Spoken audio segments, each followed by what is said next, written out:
നയനയോട് ആദർശിന് സ്നേഹമുണ്ടായിട്ടും അത് പുറത്ത് കാണിക്കുന്നില്ലല്ലോ. അത് എങ്ങനെയെങ്കിലും പുറത്തെത്തിക്കണമെന്ന് കരുതിക്കൊണ്ട് നവ്യ ഒരു സൂത്രം ഒപ്പിക്കുന്നുണ്ട് കേട്ടോ. നവ്യയുടെ നയനയുടെ ഒരു കസിനായിട്ടുള്ള ഒരാള് അയാൾ അമേരിക്കയിൽ നിന്ന് വരുന്നുണ്ട് കേട്ടോ. അങ്ങനെ അയാൾ വന്നതിന് ശേഷം ഇത് ആരായി വന്നേന്ന് ആലോചിച്ചിട്ട് നിൽക്കുകയാണ്. രാവിലെ ഒരു കൊറിയറൊക്കെ വരുന്നുണ്ട് എല്ലാവർക്കും. ഈ കൊറിയർ ആരായിരിക്കും അയച്ചെന്ന് ഇങ്ങനെ എല്ലാവരും ആലോചിച്ചുകൊണ്ട് നിൽക്കുന്നുണ്ട്. അപ്പോഴായിരിക്കും പുറത്തൊരു വണ്ടി വന്ന് നിൽക്കുന്നത്. ഇതെന്താണ് സംഭവം നോക്കിയാണ്ട് എല്ലാവരും പുറത്തേക്ക് നോക്കുമ്പോൾ കൃഷി വന്ന് ഇറങ്ങുന്നുണ്ട്. കൃഷിനെ കണ്ടപാടെ നയനും നബിയും ഓടിച്ചെന്ന് കൃഷിനെ കെട്ടിപ്പിടിക്കുന്നുണ്ട് കേട്ടോ. ഇത് കാണുമ്പോൾ തന്നെ ആദർശിന് എന്തോ പോലെ ഗിൽട്ടി ആവുന്നുണ്ട്. എന്നിട്ട് കൃഷി നീ വന്നോന്ന് ചോദിച്ചാൽ രണ്ടുപേരും ഭയങ്കര സന്തോഷത്തിൽ അവനെയും കൂട്ടി അകത്തേക്ക് വരുന്നുണ്ട്. എല്ലാവരോടും പറയാണ് ഇത് ഞങ്ങളുടെ കസിനാ, ഇവൻ അമേരിക്കയിലായിരുന്നു എന്നൊക്കെ പറഞ്ഞ് ഇൻട്രൊഡ്യൂസ് ചെയ്യുന്നുണ്ട്. ഇവനൊരു ഫിസിയോതെറാപ്പിസ്റ്റ് ആണെന്നൊക്കെ പറഞ്ഞിട്ട് ഇൻട്രൊഡ്യൂസ് ചെയ്യാണ് കേട്ടോ. അപ്പൊ ആദർശ് നോക്കുകയാണ്, ഇവൻ ഭയങ്കര സ്മാർട്ടാണല്ലോ കാണാൻ. നയനയാണെങ്കിലോ ഇവനെ കണ്ടുപാടെ ചിരിച്ച് നിൽക്കുകയാണല്ലോ എന്നൊക്കെ പറഞ്ഞ് അവിടെ നിന്ന് ജലസി അടിക്കുന്നുണ്ട്. അങ്ങനെ എല്ലാവരോടും വളരെ സൗമ്യമായിട്ടൊക്കെ ഇവൻ പെരുമാറുന്നുണ്ട്. ബൊക്കകളൊക്കെ കൊടുക്കുന്നുണ്ട്. ശേഷം മുത്തശ്ശിനൊക്കെ എടുത്തു പോയിട്ട് അനുഗ്രഹമൊക്കെ വാങ്ങിക്കുന്നുണ്ട് കേട്ടോ. ഞാനൊരു ഫിസിയോതെറാപ്പിസ്റ്റ് അമ്മയെന്നൊക്കെ പറയുമ്പോഴേക്കും മുത്തശ്ശി പറയാണ്, മോനെ ഇത് കണ്ടില്ലേ, എൻ്റെ കൈക്കൊക്കെ നല്ല വേദനയെന്ന് പറയുമ്പോഴേക്കും കാണിച്ചെന്ന് പറഞ്ഞിട്ട് കൈയൊക്കെ നോക്കിയിട്ട് വലിച്ചൊന്ന് വിടുന്നുണ്ട്. അപ്പോഴേക്കും ആ കൈ ശരിയായി എന്ന് മുത്തശ്ശി പറയാണ്. അപ്പോഴേക്കും ജലജ പറയുന്നത് വിശ്വസിക്കാൻ വയ്യല്ലോ. ഒറ്റ തവണത്തെ ചികിത്സ കൊണ്ട് ശരിയായെന്ന് ചോദിക്കുമ്പോൾ അതേ മോളെ ഇത് കണ്ടില്ലേ എന്ത് വേദന എന്നിട്ട് കൈക്ക് ഇപ്പതാ വേദന ഒന്നും ഇല്ലെന്ന് പറയാണ് കേട്ടോ. ജലജ ആഹാ അത്ഭുതമായിരിക്കുന്നല്ലോ എന്ന് പറയുമ്പം ഇങ്ങനെ 3 ദിവസം തുടർച്ചയായിട്ട് ചെയ്താലുണ്ടല്ലോ മുത്തശ്ശേരി എല്ലാ വേദനയും പോകുന്നു പറയുമ്പോഴേക്കും ആണോ മോനെ എന്ന് ചോദിക്കാണ്. ഞാനെന്തായാലും ഞങ്ങളുടെയൊക്കെ വീട്ടിലേക്ക് പോവാണ്, എന്നിട്ട് വന്ന് ചെയ്തോളാം എന്ന് പറയുന്നുണ്ട്. അപ്പോഴേക്കും നമ്മുടെ ആദർശ് പറയാണ് അതെ അതാ നല്ലത്, പോയി വന്ന് ചെയ്താൽ മതി എന്ന് പറയുന്നുണ്ട് കേട്ടോ. ഇവിടെ എങ്ങാനും നിൽക്കുമെന്ന് പേടിച്ചിട്ടാണ് ആദർശ് അങ്ങനെ പറയുന്നത്. അപ്പോഴേക്കും ദേവേനെ ചോദിക്കാണ്, അല്ല ഇവിടെ തന്നെ നിന്ന് ചെയ്യത്തില്ലേ, 3 ദിവസത്തെ കേസല്ലേ ഉള്ളൂ എന്ന് ദേവേനെ ചോദിക്കാണ് കേട്ടോ. അയ്യോ അതെങ്ങനെ പറ്റും, ഞാനിപ്പോ വന്നത് തന്നെ നയനെയും നവ്യനെയും കൂട്ടി അങ്ങോട്ടേക്ക് പോവാനാ. അവിടെ പോയി ഞങ്ങൾക്ക് 3 ദിവസം അടിച്ചു പൊളിക്കാൻ വേണ്ടിയിട്ടാണ്, ഇവരെ കല്യാണത്തിന് പോലും വരാൻ സാധിച്ചില്ലല്ലോ എന്ന് പറയുന്നുണ്ട് കേട്ടോ. ദേവേനി പറയാണ്, ഒന്നുകൂടെ ഒന്ന് ആലോചിച്ച് നോക്ക്, മുത്തശ്ശിക്ക് അസുഖം മാറുമെങ്കിൽ എന്ന് പറയുമ്പോഴേക്കും എന്താണ് ഇത്ര റിക്വസ്റ്റ് ചെയ്ത് പ്രകാരം ഞാൻ ഇവിടെ തന്നെ നിൽക്കാം എന്ന് പറയുന്നുണ്ട്. ആദർശ് മനസ്സി ഇവനും കൂടെ ഇവിടെ നിൽക്കാൻ പോവാണോ ഈശ്വര എന്നൊക്കെ ഇങ്ങനെ ഓർക്കുന്നുണ്ട് കേട്ടോ. അപ്പോഴേക്കും ശരി എന്നാല് എന്നും പറഞ്ഞിട്ട് അകത്തേക്ക് അവൻ കയറി പോവാണ്. ഈ സമയത്ത് നയനയുടെ കൂടെ ആദർശ് ഓഫീസിലേക്ക് പോകുന്നുണ്ട്. നയനയും നവ്യയും അനിയും മുത്തശ്ശനും ഈ വന്നിരിക്കുന്ന കൃഷിയും കൂടിയിട്ട് ഒരു മുറിയിലേക്ക് പോവാണ്. എങ്ങനെ ഉണ്ടായിരുന്നു അഭിനയം എന്ന് ചോദിക്കാണ് കൃഷി കേട്ടോ. ശരിക്കും മുത്തശ്ശിക്കും അനിക്കൊക്കെ ഈ കാര്യം അറിയാട്ടോ. അവന് അങ്ങനെ പുറത്തുനിന്നുള്ള ആളൊന്നും അല്ല, ഇവിടെ തന്നെയുള്ള ആളാണ്, ഇവരെ കസിൻ തന്നെയാണ്. പക്ഷെ നമ്മുടെ നയനയുടെയും ആദർശിന്റെ ഈ ഒരു പ്രശ്നങ്ങളൊക്കെ നവ്യ വിളിച്ച് പറഞ്ഞിട്ട് എങ്ങനെയെങ്കിലും അവന്റെ മനസ്സിലൊരു ജലസി ഉണ്ടാക്കണമെന്നും പറഞ്ഞിട്ട് അവനെ ഇങ്ങോട്ടേക്ക് കൊണ്ടുവന്നിരിക്കുന്നതാണ്. മുത്തശ്ശി കൈക്ക് വേദന മാറി എന്നൊക്കെ പറഞ്ഞത് ചുമ്മാ ഒരു അടവായിരുന്നു കേട്ടോ, അവനിവിടെ നിർത്താൻ വേണ്ടിയിട്ടുള്ള ഒരു അടവായിരുന്നു. അങ്ങനെ പറയാണ്, എങ്ങനെയെങ്കിലും ഞാൻ ഇവിടുന്ന് പോകുന്നതിന് മുമ്പേ നയനയോട് ആദർശ് ഇഷ്ടമാണെന്ന് പറഞ്ഞിരിക്കും, ഉറപ്പാണെന്നൊക്കെ പറയുന്നുണ്ട്. നടന്നാൽ മതിയായിരുന്നു എന്ന് പറയാൻ കേട്ടോ നയന. എല്ലാവരും ഇത്രമാത്രം എനിക്ക് വേണ്ടി കഷ്ടപ്പെടുന്നുണ്ടല്ലോ, ഒരുപാട് നന്ദിയുണ്ടെന്നൊക്കെ പറയുമ്പോൾ നിങ്ങൾ തമ്മിൽ സ്നേഹത്തോടെ ഇരിക്കുന്നത് ഞങ്ങൾക്ക് കാണണ്ടേ എന്ന് മുത്തശ്ശിയും പറയുന്നുണ്ട്. എന്തായാലും നവ്യ അതിനെല്ലാം കാരണക്കാരെന്നൊക്കെ പറയുമ്പോൾ മതി, ഇനി ആദർശ് നയനെ സ്നേഹിച്ചു കഴിയുമ്പം എല്ലാവർക്കും അഭിനന്ദിക്കാനോട് കുറച്ച് ബാക്കി വെച്ചേക്ക് എന്നൊക്കെ അവൾ പറയുന്നുണ്ട് കേട്ടോ. അങ്ങനെ പിന്നീട് കാണിക്കുന്നത് ആദർശിന് ഓഫീസിൽ നിൽക്കാണ്. അങ്ങനെ നയന ഈ സമയത്ത് ജ്വല്ലറിലെ ഡിസൈനർ ഹെഡായിട്ട് ജോയിൻ ചെയ്ത സമയമായിരിക്കും. അങ്ങനെ അവൾ ഓഫീസിലേക്ക് പോകാൻ തുടങ്ങുമ്പോഴേക്കും കൃഷി അവളെ കൊണ്ടുവിടാന്ന് പറയുന്നുണ്ട്. ആദർശാണെങ്കിൽ ഇങ്ങനെ നയന വരുമെന്ന് പറഞ്ഞിട്ട് കണ്ടില്ലെന്നൊക്കെ പറഞ്ഞിങ്ങനെ വെയിറ്റ് ചെയ്ത് നിൽക്കുകയാണ്. അപ്പോഴായിരിക്കും ആദർശിനെ ഞെട്ടിച്ചുകൊണ്ട് ആ ഒരു കാഴ്ച ആദർശ് കാണുന്നത്.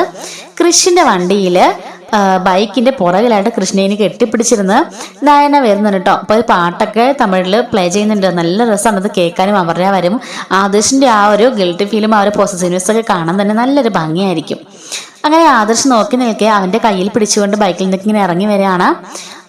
അല്ല നിനക്കെന്താ ഓട്ടോ കിട്ടിയില്ലേ, അല്ലെങ്കിൽ എന്നെ വിളിച്ചിടായിരുന്നോ, എന്തിനാ വെറുതെ കൃഷ്ണനെ ബുദ്ധിമുട്ടിച്ചേ എന്ന് ചോദിക്കുമ്പോഴേക്കും അയ്യോ അളിയ എനിക്ക് ബുദ്ധിമുട്ടൊന്നുമല്ല, നയനെ കൊണ്ടുവിടുന്നത് എനിക്ക് വലിയൊരു സംഭവം തന്നെയാ. കാരണം എന്താണെന്നറിയാമോ, ഇവിടെ ഞാൻ വിവാഹം കഴിക്കാൻ ഒരുപാട് ആഗ്രഹിച്ചിരുന്നതാ, അളിയും തട്ടിയെടുത്തില്ലേ, എന്ത് ചെയ്യാനാ, അന്ന് നവ്യെ കാണിച്ച പൊട്ടത്തരത്തിന് നയനെ കുടുങ്ങിപ്പോയില്ലേ എന്നൊക്കെ പറയുമ്പോഴേക്കും ആദർശ് ഞങ്ങൾ ദേഷ്യം വരുന്നുണ്ടെങ്കിലും കടിച്ചമർത്താണ്. കയറി ചെല്ലു നയന എന്നൊക്കെ പറയുന്നുണ്ട്. അങ്ങനെ നയനെ ഡ്രോപ്പ് ചെയ്തിട്ട് കൃഷി പോവാണ് കേട്ടോ. അപ്പോഴേക്കും ആദർശ് അവൻ ഇവിടെയും വന്നല്ലേ, ബൈക്കിൽ കൊണ്ടുവന്നപ്പം അനങ്ങാതെ നീ കയറി വരുന്നത് കണ്ടില്ലേ. എന്നിട്ട് ആദർശ് ചോദിക്കുകയാണ്, ഇങ്ങനെയൊക്കെ ബൈക്കിൽ വരുന്നത് ആൾക്കാർ കണ്ടാൽ മോശമല്ലേ, അമ്മയൊന്നും പറഞ്ഞില്ലെന്ന് ചോദിക്കുമ്പം ഇവൻ എൻ്റെ കസിനല്ലേ, പിന്നെ വന്നാൽ എന്താ കുഴപ്പം എന്ന് ചോദിച്ചിട്ട് നയനെ കയറിപ്പോയി ഓഫീസിൽ വർക്കൊക്കെ ചെയ്തുകൊണ്ടിരിക്കുകയാണ്. ഈ സമയത്ത് ആദർശം നന്നായിട്ട് വിശക്കുന്നുണ്ട് കേട്ടോ. അപ്പോഴേക്ക് നയനടുത്ത് പോയി ചോദിച്ചേക്കാം. അവള് ക്യാരി ബാഗിൽ എന്തോ കൊണ്ടുവന്നിട്ടുണ്ട്, എന്തോ ക്യാരി ചെയ്തിട്ടുണ്ട്, മിക്കവാറും ഫുഡായിരിക്കും എന്ന് പറഞ്ഞിട്ട് ആദർശ് പുറത്തേക്ക് പോയിട്ട് നയനോട് ചോദിക്കാണ്. അല്ല നയന, വിശക്കുന്നുണ്ട്, നമുക്ക് ഫുഡ് കഴിക്കാൻ പോകാം, ഫുഡ് എടുത്തോണ്ട് വന്ന് പറയുമ്പോഴേക്കും അയ്യോ ആദർശേട്ടാ ഞാനൊന്നും കൊണ്ടുവന്നില്ലെന്ന് പറയുന്നു. പിന്നെ നീ എന്താ രാവിലെ ബോക്സിൽ കൊണ്ടുവന്നേ? അത് ഇവിടെ വർക്ക് ചെയ്യാനുള്ള ഓരോ സാധനങ്ങളൊക്കെ ഞാൻ കൊണ്ടുവന്നാ. അത് സാരമില്ല ആദർശേട്ടാ, കൃഷി ഇപ്പം എനിക്കുള്ള ഫുഡായിട്ട് വരും. കൃഷിയോ പുറത്തുള്ള ഫുഡൊന്നും കഴിക്കുന്ന ഞാൻ പറഞ്ഞിട്ടില്ലേ, അതൊക്കെ അൺഹെൽത്തിയാ. ഇല്ല ആദർശേട്ടാ, അവൻ ഹെൽത്തിയുള്ള ഫുഡ് നോക്കി മേടിച്ചിട്ട് വരും, ഇവിടെയുള്ള അത്യാവശ്യം കടകളൊക്കെ അവനറിയാം എന്നൊക്കെ പറയുന്നുണ്ട്. ഇനിയിപ്പോൾ ഈ ഉച്ചയ്ക്ക് അവനെ സഹിക്കണം എന്നൊക്കെ ആദർശം ആലോചിക്കുമ്പോഴേക്കും കൃഷി അങ്ങോട്ടേക്ക് ഒരു വാഴയിലും ടിഫിൻ ബോക്സും ഒക്കെ ആയിട്ട് അങ്ങോട്ടേക്ക് കയറി വരുന്നുണ്ട്. ഇത് കാണുമ്പോഴേക്കും ആദർശന് അങ്ങ് വല്ലാണ്ട് അങ്ങ് സങ്കടമാവുന്നുണ്ട് കേട്ടോ. നയന വാ അളിയ ആഹാരം കഴിക്കാന്ന് പറഞ്ഞിട്ട് ഇവരെ മുറിയിലേക്ക് കൊണ്ടുപോകുന്നുണ്ട്. പവിത്ര ഉണ്ട് കേട്ടോ കൂടെ. കൊണ്ടുപോയി കഴിഞ്ഞിട്ട് ഇല ഇങ്ങനെ വിരിച്ചിട്ട് ഈ നയനയ്ക്ക് തന്നെ കൃഷി കുറേ വിളമ്പി കൊടുക്കുകയാണ്. ദാ നിനക്ക് ഇഷ്ടമുള്ള ഇതൊക്കെ, നിനക്ക് ഇഷ്ടമുള്ള എന്നൊക്കെ പറഞ്ഞിട്ട് ഓരോന്നോരോന്നെടുത്ത് കൊടുക്കുന്നുണ്ട് കേട്ടോ. ആദർശാനുള്ള തനിയെ ഒരിച്ചിരി പീസ് മാത്രം എടുത്ത് വെച്ച് കഴിക്കുകയാണ്. അയ്യോ അളിയൊന്നും കഴിക്കുന്നില്ലേ, എനിക്ക് എന്തെങ്കിലും തന്നാലല്ലേ കഴിക്കാൻ പറ്റുള്ളൂ, നീ അങ്ങ് നയനയ്ക്ക് കൊടുത്തോണ്ടിരിക്കാല്ലേ. സോറി അല്ലേ, ഞാൻ മറന്നുപോയി, ഇവളെ കണ്ടല്ലെങ്കിനാ ഞാൻ പിന്നെ ലോകം തന്നെ മറന്നുപോകും എന്നൊക്കെ പറഞ്ഞ് ഓരോന്നിങ്ങനെ കോരി കൊടുത്തോണ്ടിരിക്കുകയാണ്. അപ്പൊ പവിത്രക്ക് ഇതൊക്കെ കണ്ട് നല്ല ചിരി വരുന്നുണ്ട്. ആദർശമാണ് ഇനി കടിച്ചു പിടിച്ച് കഴിച്ചോണ്ടിരിക്കുന്നുണ്ട് കേട്ടോ. അങ്ങനെ നയനയ്ക്ക് തലയിലൊക്കെ കയറുമ്പോഴേക്കും അവൻ തട്ടിയൊക്കെ കൊടുക്കുന്നുണ്ട്. ആദർശം ഒന്നും കണ്ടങ്ങ് സഹിക്കാൻ പറ്റുന്നില്ല. ഇപ്പൊ മിക്കവാറും ഇവളെ അടിച്ചോണ്ട് പോവോ എന്നൊക്കെ ഇങ്ങനെ ആദർശ മനസ്സിൽ കരുതുന്നുണ്ട്. അങ്ങനെ അതിനുശേഷം കൃഷി ഞാനെങ്കിൽ പോവാന്നൊക്കെ പറഞ്ഞ് ഉച്ചയ്ക്ക് പോകുന്നുണ്ട് കേട്ടോ. എന്നിട്ട് തിരിച്ച് വൈകുന്നേരം സമയമായപ്പോഴേക്കും ബാ നമുക്ക് വീട്ടിലേക്ക് പോകാമെന്നും പറഞ്ഞ് ആദർശ് കാറിൻ്റെ കീഴൊക്കെയായിട്ട് വരുമ്പോഴേക്കും അയ്യോ ഞാൻ വരുന്നില്ലെന്ന് പറയുമ്പോൾ ഞാനുള്ളപ്പോൾ പിന്നെ നീ എന്തിനാ ഓട്ടോയിൽ പോകുന്ന ചോദിക്കുമ്പോൾ ഓട്ടോയിലല്ല ബൈക്കിലാ എന്ന് പറയുമ്പോഴേക്കും കൃഷി വരുന്നുണ്ട്. അപ്പോഴേക്കും ആദർശ് ഈശ്വര ഇവനെ എങ്ങനെയും വിട്ടേ പറ്റുള്ളല്ലോ, 3 ദിവസം ഞാൻ സഹിക്കണമല്ലോ എന്നൊക്കെ ആലോചിക്കാണ്. എന്നാൽ ശരി ആദർശേട്ടാ ഞാൻ ബൈക്കിൽ പോകാന്ന് പറയുമ്പോൾ അതങ്ങനെ ശരിയാവും, നീ എൻ്റെ ഭാര്യയല്ലേ, അപ്പൊ നീ എൻ്റെ കൂടെ കാറിലല്ലേ വരേണ്ടത്.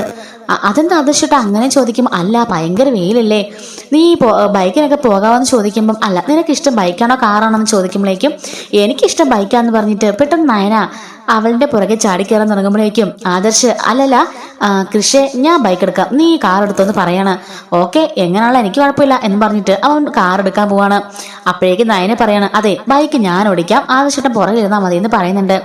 ബൈക്ക് നീ ഓടിക്കാനോ നിനക്കറിയാൻ ചോദിക്കുമ്പം പിന്നെ എനിക്കറിയില്ലേ, ഈ കൃഷി എന്നെ ബൈക്ക് ഓടിക്കാനൊക്കെ പഠിപ്പിച്ചത് നല്ല സൂപ്പറായിട്ട് പഠിപ്പിക്കും, ഞാൻ ഓടിച്ചു കാണിക്കാന്നൊക്കെ പറയുന്നുണ്ട്. അപ്പോഴേക്കും ആദർശം നല്ല കലിപ്പ് വരുന്നുണ്ട് കേട്ടോ. അങ്ങനെ നയന ബൈക്ക് ഇങ്ങനെ ഓടിച്ചോണ്ട് പോവാണ്, ഹെൽമെറ്റൊക്കെ വെച്ച് ഇങ്ങനെ ഓടിക്കുന്നുണ്ട്. പുറകെ വന്നിട്ട് കട്ടയടിയപ്പോഴേക്കും നയനയുടെ ഇടുപ്പിലേക്ക് ആദർശ് കയറി പിടിക്കുന്നുണ്ട്. ആദർശാണല്ലോ സോറി പറയാണ്. എന്ത് സോറി, അറിഞ്ഞോണ്ടല്ലേ, എനിക്ക് മനസ്സിലായി, നിങ്ങൾ ഇങ്ങോട്ട് ഇറങ്ങിക്ക്, നിങ്ങൾ ഓടിച്ചാൽ മതി, ഞാൻ പുറകെ ഇരുന്ന് വന്നോളാന്ന് പറയുന്നുണ്ട് കേട്ടോ. അങ്ങനെ നയന ആദർശിനെ ഇറക്കിയിട്ട് അവള് പുറകെ കയറി ഇരിക്കുന്നുണ്ട് കേട്ടോ. അങ്ങനെ വന്നോണ്ട് ഇന്ന് വഴിക്ക് അവളുടെ കൃഷി ഇങ്ങനെ വെയിറ്റ് ചെയ്ത് നിൽക്കുകയാണ്. അയ്യോ നയന സ്റ്റോപ്പ് എന്ന് പറയുമ്പോഴേക്കും ആദർശ് വണ്ടി സ്റ്റോപ്പ് ആക്കുന്നുണ്ട്. ഈ വഴിയിൽ ഇവൻ എന്തെടുക്കാണോ ഇങ്ങനെ ആദർശ് കൊടുക്കുമ്പോഴേക്കും ദാ നയന നിനക്ക് ഏറ്റവും ഇഷ്ടപ്പെട്ട സാധനം എന്ന് പറഞ്ഞിട്ട് ഒരു കോലുമുട്ട കൊടുക്കുന്നുണ്ട്. ആദർശ് ചോദിക്കുകയാണ് ഇതാണോടി നിനക്ക് ഏറ്റവും ഇഷ്ടപ്പെട്ട സാധനം എന്ന് പറയുമ്പോൾ പിന്നെ അല്ലാതെ ഞാൻ കുഞ്ഞുനാളിലൊക്കെ ഒരുപാട് ആഗ്രഹിച്ച് കഴിച്ചുകൊണ്ടിരുന്നതാ, ഇവൻ എനിക്ക് എപ്പോഴും മേടിച്ചുകൊണ്ട് തരുവായിരുന്നു എന്നൊക്കെ പറയുന്നുണ്ട്. അങ്ങനെ കണ്ടോ എൻ്റെ മനസ്സ് ഏറ്റവും നന്നായിട്ട് അറിയാവുന്നത് എൻ്റെ കൃഷിനായെന്നൊക്കെ പറഞ്ഞിട്ട് ആദർശം നന്നായിട്ട് ഇളക്കി വിടുന്നുണ്ട് കേട്ടോ. അങ്ങനെ ഇവർ രണ്ടുപേരും വീട്ടിലേക്ക് പോകുന്നുണ്ട്. അപ്പം ഇതിൻ്റെ ബാക്കി നല്ല രസകരമായ സ്റ്റോറീസൊക്കെ നമ്മുടെ ചാനൽ ഉടനെ അപ്ലോഡ് ചെയ്യുന്നതായിരിക്കും. മിസ് ആവാതിരിക്കാനായിട്ട് ചാനൽ ഒന്ന് സബ്സ്ക്രൈബ് ചെയ്ത് സപ്പോർട്ട് ചെയ്യണേ. Thanks for watching.